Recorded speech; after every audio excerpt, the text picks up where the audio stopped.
सुप्रभात बच्चों, कैसे हैं आप लोग। आशा करती हूँ कि आप सभी बच्चे ईश्वर की दया से घर पर स्वस्थ तथा सुरक्षित होंगे और साथ ही अपनी पढ़ाई भी कर रहे होंगे। बच्चों, आज हम हिंदी व्याकरण का पाठ 13 समास का पढ़ेंगे। यह पाठ कक्षा 7 के छात्रों के लिए है। पाठ 13 समास। बच्चों, सबसे पहले हम इन चित्रों को देखेंगे। यहाँ पे आप देख रहे हैं चित्र में नीचे क्या लिखा है, घुड़दौड़। और फिर उसे घुड़दौड़ को समास विग्रह करके अलग अलग करके कैसे लिखा है, घोड़ा धन दौड़, जिसका हुआ घोड़े की दौड़। तो हम यहाँ पे देखेंगे दूसरी तरफ भी डाक गाड़ी, डाक धन गाड़ी, डाक के लिए गाड़ी। इन उदाहरणों में बच्चों, इन शब्दों में अथवा पदबंधों को संक्षिप्त करके नए शब्द बनाए गए हैं। इस प्रकार शब्दों की रचना की विधि को समास कहते हैं। समास का अर्थ है संक्षेप, अर्थात अनेक शब्दों को जोड़कर उन्हें संक्षिप्त मतलब छोटा बना लेना ही समास है। यहाँ पे फिर हम देखेंगे कि समास रचना से बना हुआ पद समासपद कहलाता है। इन्हें समासिक पद भी कहते हैं। परस्पर संबंध रखने वाले दो या दो से अधिक शब्दों को संक्षिप्त करके नया शब्द बनाने की प्रक्रिया को समास कहते हैं। अब हम देखेंगे समास विग्रह। समासपद या समासिक पद के सभी पदों को अलग अलग करना समास विग्रह कहलाता है। जैसे कि सेनापति, ये क्या है, समासिक पद का विग्रह क्या होगा, सेना का पति। अब हम देखेंगे समास के कितने भेद होते हैं। समास के 6 भेद होते हैं। पहला अव्ययी भाव समास, तत्पुरुष समास, तीसरा है कर्मधारय समास, और चौथा है द्विगु समास, और पांचवा है द्वंद्व समास, और छठा आखिरी है हमारा बहुव्रीहि समास। सबसे पहले हम देखेंगे पहला भेद अव्ययी भाव समास, जहां समासपद का पहला पद अव्यय हो और संपूर्ण पद क्रिया विशेषण अव्यय का काम करे वह अव्ययी भाव समास होता है। जैसे समासपद है यथाशक्ति और उसका समास विग्रह हुआ शक्ति के अनुसार। फिर हम दूसरा देखेंगे उदाहरण यथा समय, ये समासपद है और उसका समास विग्रह हुआ समय के अनुसार। फिर हम देखेंगे बेखटके, ये समासपद है जिसका समास विग्रह हुआ खटके के बिना। अब हम देखेंगे बच्चों दूसरा है हमारा भेद तत्पुरुष समास, जिस समास का पूर्व पद संज्ञा तथा गौण हो और उत्तर पद प्रधान हो उसे तत्पुरुष समास कहते हैं। समास विग्रह में कारक चिन्हों का प्रयोग होता है, किंतु समासपद में उनका लोप हो जाता है। कारक चिन्हों की दृष्टि से ये तत्पुरुष समास के 6 भेद होते हैं, माने गए हैं।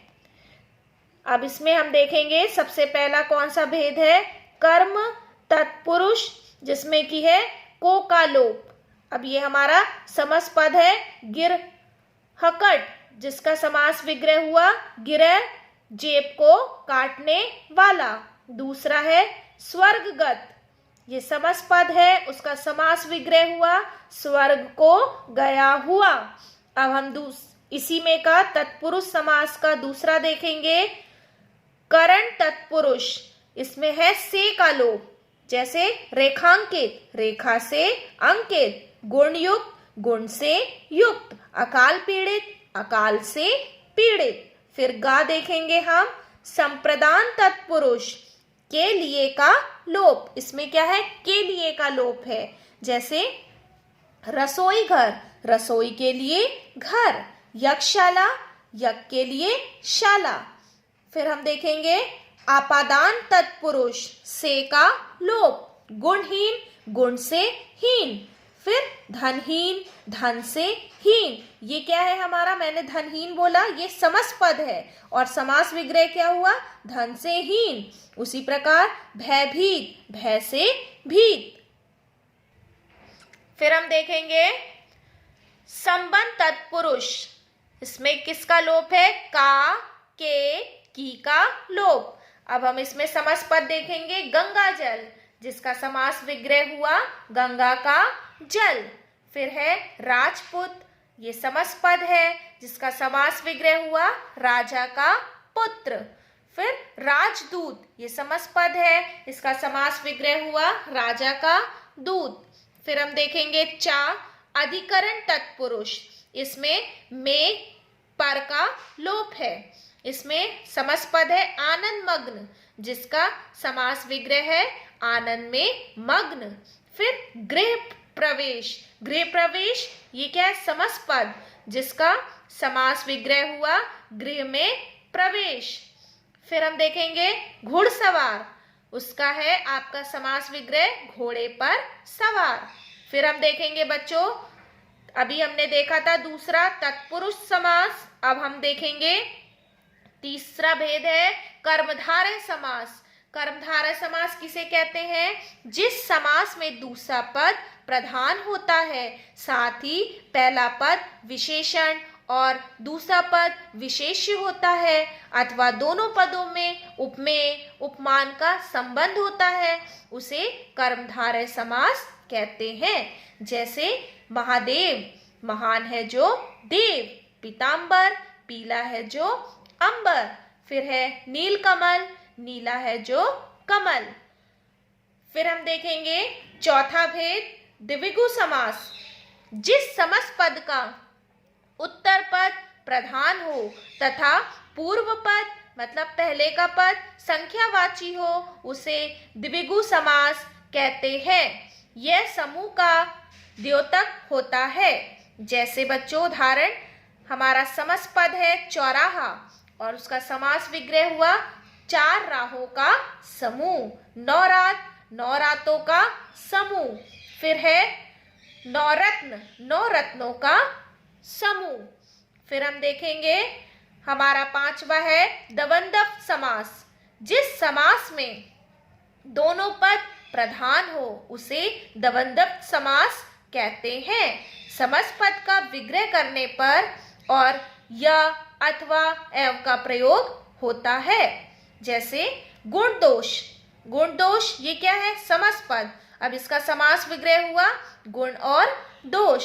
पाप पुण्य, पाप और पुण्य, यहाँ पे आप देख रहे हैं जैसा मैंने बताया आपको कि इसमें किस विग्रह करने पर किसका प्रयोग होता है, पर और या अथवा एवं का प्रयोग होता है। फिर हम देखेंगे अपना पराया, अपना और पराया। फिर छोटा बड़ा, छोटा या बड़ा।